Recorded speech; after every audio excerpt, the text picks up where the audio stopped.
What's the most amount of girth you would ever recommend someone to shoot for? I was thinking 6.5. I'm not sure if it's possible at 5 right now. I feel like that's huge, but not unusually huge. And then can you gain an inch and a half of girth? I know it depends on the person's genetics. So it doesn't actually depend on the person's genetics. Second of all, let's unpack what you're saying. You were saying going from like the 80th percentile in girth to like the 99.99. So like you would be exceptionally thick at 6.5 mid shaft. Like that's going to be like the equivalent of 9 inches long at least. So if you want to get that big, go for it, but I would not recommend getting that big unless you have an actual partner. Now, the reason why I'm confident that there's no like genetic limit to how much girth you can gain is if you look at macrophallus studies. And macrophallus is usually caused by some kind of pre-prism event that chronically damages the dick over the course of months to years. And let me just pull up the research study because I would have my numbers right for you guys. But there were guys that gained up to 25 centimeters in girth. So they went to 25 centimeters in girth. That is over 9 inches. That's going to be closer to 10 inches. They were 10 inches in girth, and they were only suffering from pre-prism events for 5 years. So, like, this is why I'm pretty confident that girth is much easier to gain than length, just because of this stuff, but their dicks are actually a little disfigured because of the fibrosis associated with improper healing and chronic trauma. But if the study mentions that most of these guys were probably a little bit bigger to start, like especially this 25 centimeter around guy, but like even if he was in the 99th percentile, he would have put on 10 centimeters of girth, right, in 5 years. So to me, there's no limit to how much girth you can gain. There's just a rate limit on how much you can gain safely. Demo Vicious is loving these streams. Well, there is a reason why I do them. I do enjoy them, and I know they're helpful. So if you guys could like and subscribe, it would help me know that you guys like it, other than the amount of concurrent viewers that we have. But, you know, I'll probably be doing these regardless for a long time, unless I... So Hitman, okay, that makes more sense about buying the pump. Yeah, if you're maxing it out already, it's time to move up. What vibration motors do you recommend for extending? And like, just because of how often this question comes up, I should probably consider getting them in stock, but I don't know if I want to like go against Hank's recommendation. So we have 2 motors that I pseudo recommend. So this is the 2430 vibration motor. Someone write that down in chat for everyone. 2430. Much smaller, way better for length work, way quieter than this one. This one is a 2838. Will work for length if you have enough length. So this one is just over 3 3 3/8, I mean. This one is just under 3 inches. So like marginal difference. This one packs a much more punch. This one's going to be better if you're trying to pump and use vibrations at the same time. That number for the blue one was 2838. The number for the little gray one is 2430. And that's what I've been recommending. There's a lot less, more accurately, there's more room for error with these ones because they're much less powerful than the big gray one that I was using originally. So like, you can mess up your knob settings, like the power settings, and it's not going to hurt your dick for the next couple days or so. Where do I put the knob on the 3650, the bigger DC motor? So like the big gray one. So I had to walk it back even more after like I actually got something called a vibrometer, and I was using that as my main way to tell vibrations. But like this one's a little smaller, but like you don't really need to go past the 3rd notch, maybe just a little bit. But yeah, the thing is so freaking powerful that you need to be at the lower end of frequency, and that might not actually be optimal for gains now that I know more about it. Peanut, 2 days ago you said that getting more sensitive due to feeder sets and pumping was a good sign, but why is that a good sign? So like it's literally showing that either your nerves are growing, right, or there's more activity in your dick, therefore your dick is more sensitive. So like either way, you are getting some kind of good activity, especially if your erection quality is increasing too, right? Good signs lead to good results. How to overcome very chronic PE overwork simply by resting, or is that more complex than that? Can you go a bit deeper into that? Ask Sirius. So the first and most foremost thing is rest, obviously, but like if you're chronically stressed out down there, that tissue is going to learn to stick in that shape for a relatively extended period of time, and that would require some kind of like reteaching the tissue to not be chronically stressed and tight. So that's when you should really be just taking the time off, or like let's say take a week off, let all the inflammation and stuff drain out as much as it can, and then for the next week or two do just nothing but massaging. So like that would be your diamond jelks, your BFR massage, and maybe even semi-erect bends. Do that twice a day for 5 to 10 minutes, AM and PM, and that's going to teach that tissue it's okay to relax, and then you should probably see a lot of improvement with erection quality along with it. How does edging help you last longer but then harms your pelvic floor, which just brings you back to an ejaculation problem? How do I fix premature ejaculation? So it does not necessarily cause you to come faster, okay? Like edging. What happens, it's like jogging.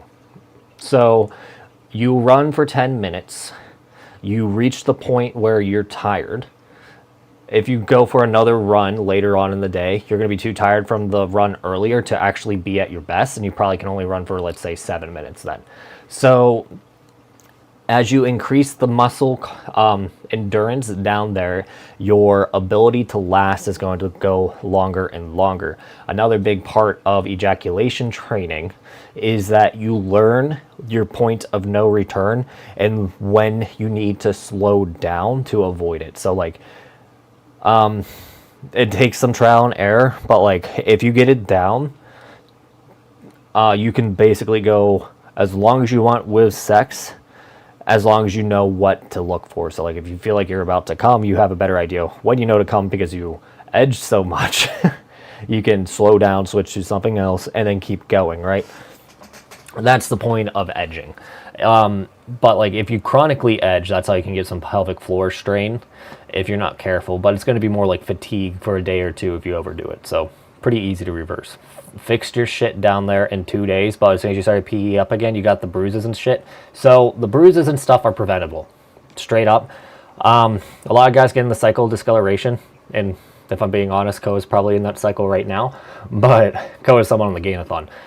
But basically, it's going to take a week for your blood vessels to get back to full strength. So like if you pump up again, immediately after all the redness dissipates, you're just going to break the same blood vessels again and release even more blood. And you're going to continuously do that if you're a bit sick in the head like I was. And that's how you get chronic discoloration. So like if you get red dots and you're really concerned about discoloration, you got to take a week off. And then you come back, do less pressure or less time, usually less pressure. Take L-citrulline, and then every 5 minutes, you do 5-minute sets or less rather than anything longer than 5 minutes. Do you find tapered penis pump cylinders useful in any manner? What about using a pump with or without a cushion on the bottom of the cylinder? So the cushion is more for comfort. I typically don't use one, but I also had a much higher fat pad until recently, so we'll see as I get leaner.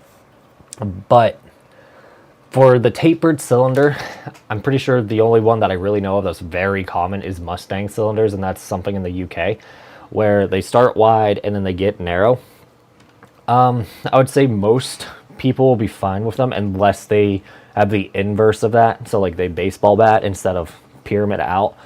Most penetrative sex is going to be easier with a taper this way. So I think it would probably be beneficial. And like if you look at a lot of people that get fillers, they get a much thicker base and then they taper up to the tip because it's, you know, more structurally sound and it's a little bit easier with penetration. So in general, pumping with that kind of pump or cylinder is fine. It shouldn't impact results a lot, but like you might have to size up a size to make sure you get the right size cylinder. If you go with our recommendations, that is. So construction noise. And Wake and Dream already pointed this out. You ask the same questions every time. Does a bigger D make penetrative orgasms more likely, for instance, 7x5 be better at giving orgasm than an average D? It depends on the woman, it depends how they're built, and it depends on what they like. If your woman does not like having their cervix nudged, a 7-inch dick is going to be terrible if they have like an average size vagina, because it's just going to be knocking against it, and it's going to be, to her, like getting kicked in the balls. Now, there are going to be some women that enjoy that feeling, and there's also going to be women that can just have bigger vaginas, right? So it would not necessarily make it more intense, but it would be easier to make them orgasm because the tools match better. For my wife, I've noticed the bigger I get, the faster she can come vaginally, but I'm also a lot more into it, and it's also been a decade with the same woman. You kind of learn a few tricks to get her to come faster, so I can't necessarily say it's my huge cock doing it, more so that I'm just a generous lover. So there's no real good answer to it, but like generally speaking, an above average penis, like between 6 inches long, 5 inches wide, is going to be the most useful dick. Like, you'd be able to have the sex with most partners and give them the most pleasure in general if you know how to use it. Baby peanut, when you say 7 inches for women being too much, is that non-bone pressed? 7 inches bone pressed with like normal fat pad distribution. So like if you have less than 1 inch and 1/8 of fat pad, it's going to be a bit cumbersome for some women. Like, just, it's the bottom line. Like if the woman only has a vaginal cavity, a vaginal depth of like 4 inches aroused, totally possible. Imagine stretching it out to almost double its length. That's going to sound highly uncomfortable, right? So that's why you probably don't want to get super big, especially if you are not just in it for, the fetish reasons. If you don't have a long-term partner, I really don't recommend getting any bigger than 7.5 by 5.5 for that reason. You don't want to like miss out on the love of your life because your dick was too big, right? Like, as stupid as that sounds. So Eddie says he's 7x6 non-bone press. Just got a pump. I find it normal. Women find it big. Petite Asian girls struggle.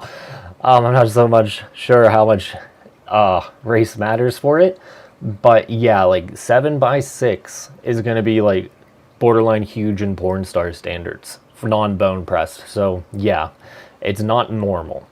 Okay, like porn has ruined so many people's minds. It is just not normal. If we just were still like in the 50s and stuff and we just didn't see porn and shit, like if you saw a dick that big in the locker room, you'd be fucking confused. All right, Swaggus, if you got to 10% body fat, how big do you think you'd be at the non-bone press measurement? So me personally, I would assume that I have like 1/4 inch fat pad, like, because I'm just at 1/2 inch, and I don't kill me guys because I'm saying this, but I'm about 15% body fat. So if I lose another 10 pounds, I should probably lose another 1/4 inch of fat. At least that's how it looked like with my current loss rate. So I should be like, it's hard to tell with my curve, but I should be at least 8.5 non-bone pressed. Not necessarily accounting for the curve. With the curve, we'd be like at 8.75. But like, a lot of my issue and why I don't really post a picture for my non-bone pressed is that my skin still pulls up a bit at the base. So like, I have to push down on the skin, and it makes it look like I'm cheating, and I do not want that fucking headache. So yeah, that's the reason why I don't really do non-bone pressed anymore. So Neil McGuinness, would extremely tall people like 6'10" have larger D's, or is there any meaningful correlation? It is a very loose correlation, meaning like it's basically not there, but you can see it a little bit.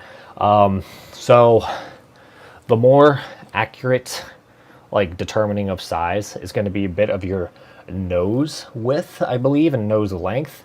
That's going to be like a low correlation, and then it's going to be a low correlation between how long your middle finger, index finger is, or middle finger and ring finger is. The closer the delta, the higher chance you had a lot of DHT in your system as a fetus. So like, you'd probably just have more penile cells to begin with. But other than that, penis size has not been very well looked at in general, and like outside of like the actual genes that encode to make a penis instead of a vagina, it's going to be hundreds, if not thousands of genes that choose what size dick you get, right? So like it's going to be correlated to like all the length of your bones, all the length of your soft tissues, how sensitive you are to DHT, like the baseline genetics of your D size. So like it's going to be actually easier to predict if you're going to have a big dick based off of your hormones as a kid than it is to look at your genetics, because you can manipulate your hormones and keep those pathways open longer. Like if you get a good bunk to your head or have some kind of pituitary issue, that's going to cause more likely extreme dick size growth rather than genetics, in my opinion. So Eddie, pumping confuses me. Many say don't pump for more than 20 minutes. Others say pump for an hour is confusing. So there's two schools of thought. The hour-long pumping sessions, I can tell you now, are overkill with some basic logic. 20 minutes is going to be the good starting point for a lot of guys. For girth, I got my best results pumping between 20 to 40 minutes. Okay, so 20 minutes is going to be at the point where your tissue can expand the most without getting a lot of edema from it.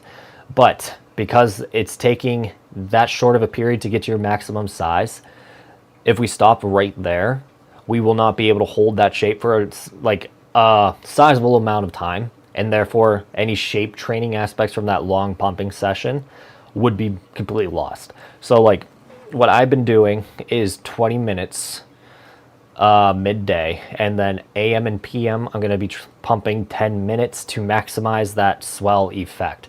So like traditional pumping was really good for that shape change, but you'd also get a lot of edema, and sometimes a lot of guys would get this big edema training where they can just pump up bigger and bigger, but like 2 to 3 months after they stop pumping, they're back to their normal size for the most part. And then with like this fatigue based stuff, they get a lot more collagen buildup, but their dick gets more dense rather than bigger. So we need a healthy mix of both styles, as that's what it would seem at least, to maximize our actual growth. Pefon, what makes clamping not beginner friendly? I've been soft clamping for a while now, and I'm only about 3 months into my journey. To me, it seems super safe and not even sure what could go wrong. So clamping goes from 0 to 100 like real fucking quick if you use like a hard clamp or if you use too many cock rings, right? There's very little pressure variance. It's either fully clamped or too clamped or not enough clamp. There's 3 states. With pumping, there's going to be a variance to like high pumping, high pressure pumping, medium pressure pumping, low pressure pumping. Clamping, you don't get that luxury. So like if you're a newbie and you don't know what the fuck you're doing and you put on 5 cock rings right away, there's a good chance you're going to really hurt yourself. Probably blow out your pelvic floor if you don't know how to not kegel and not touch yourself at the same time. You know what I mean with that. That's the main reason why we don't teach clamping. Additionally, it's just a bit of personal bias on my end, and also a personal bias on Hink's end. First time Hink clamped, he got soft glands for like 2 to 3 months. So just one of his first personal experience of clamping, he can never recommend it with like a straight face.